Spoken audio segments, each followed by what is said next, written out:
যে গাছটার ব্যাপারে আপনাদের কিছু বলবো, সেই গাছটা হচ্ছে স্পাইডার। এই গাছটা আমি আগে কিভাবে বর্ষার সময় এটা থেকে প্রোপোগেশন অর্থাৎ কাটিং করে নতুন নতুন গাছ তৈরি করা যায়, তার রুট তৈরি করা যায় সেটা বলেছিলাম, এবং সেটার পটিং সম্বন্ধে আমি আগে ভিডিও দেখেছি।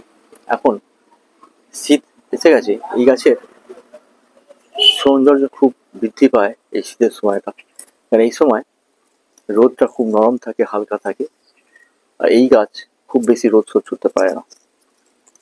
যখন ডাইরেক্ট সানলাইটে দেওয়া হয় তখন এই গাছের পাতার ডগগুলো আস্তে আস্তে লাল হয়ে যায়। কম রোদে এই গাছ খুব ভালো খেলে। এটা সাধারণত ইনডোর প্ল্যান্ট হিসাবেই রাখা যেতে পারে। কখনো বারান্দা, যদি আউটডোর বারান্দা থাকে কারো, সেই বারান্দায় যদি অল্প 1-2 ঘন্টা রোদ আসে, বাকি সব সময়টা রোদ চলে যায়, তাহলে এই গাছের গ্রোথ ঠিক থাকে এবং ওর পাতারও গ্রোথ ঠিক থাকে। এইভাবে এটাকে মাথায় রাখতে হবে যে এই গাছের সাধারণত খুব বেশি সানলাইট পছন্দ নয়, গাছের সৌন্দর্য খারাপ হয়ে যায়, আর গাছের পাতার ডগগুলো লাল লাল এরকম লাল হয়ে যায়। লাল যদি এখানে খুব হালকা হয়েছে, এটা নর্মাল ব্যাপার।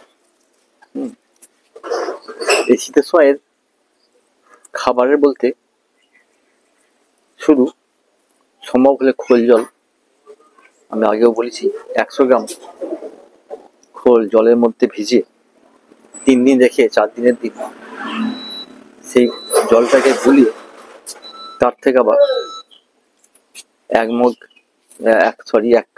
কাপ পরিমাণ জল আবার 1 লিটার ফ্রেশ জলে গুলে যদি দেওয়া যায় 15 দিন পর পর এর গোড়ায়, তাহলে এটা জৈব সার হিসাবে এর খুব ভালো গ্রোথ হয় এবং এর পাতাগুলো আরো চড়া হয়।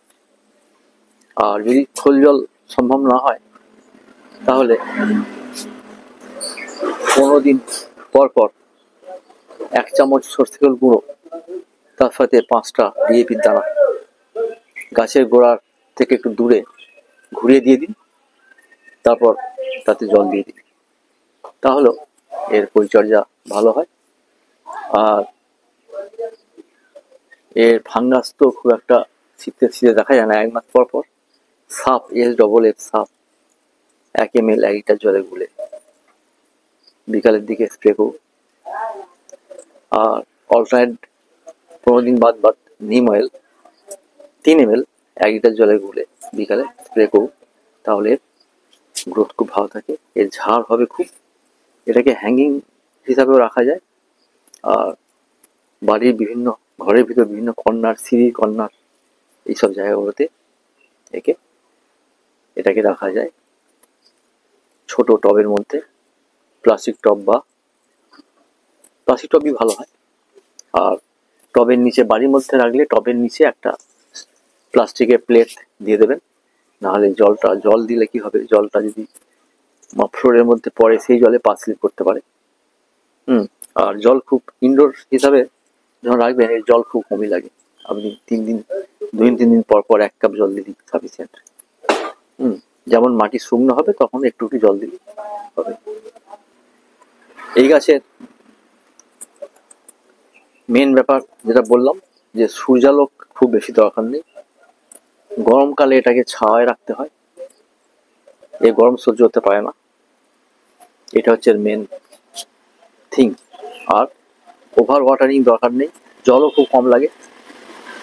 যখন মাটি শুকোবে তখন জল দিলে চলবে। এই হলো আজকের ভিডিও স্পাইডার, এর পরিচর্যার ব্যাপারে যেটুকু নলেজ ছিল বললাম। যদি আপনাদের ভালো লাগে, আপনারা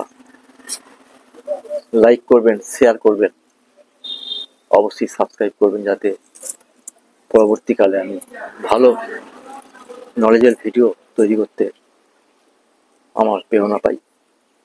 আপনারা ভালো থাকবেন, সুস্বাস্থ্য থাকবেন। আবার দেখা হবে নেক্সট ভিডিওতে। Thank you.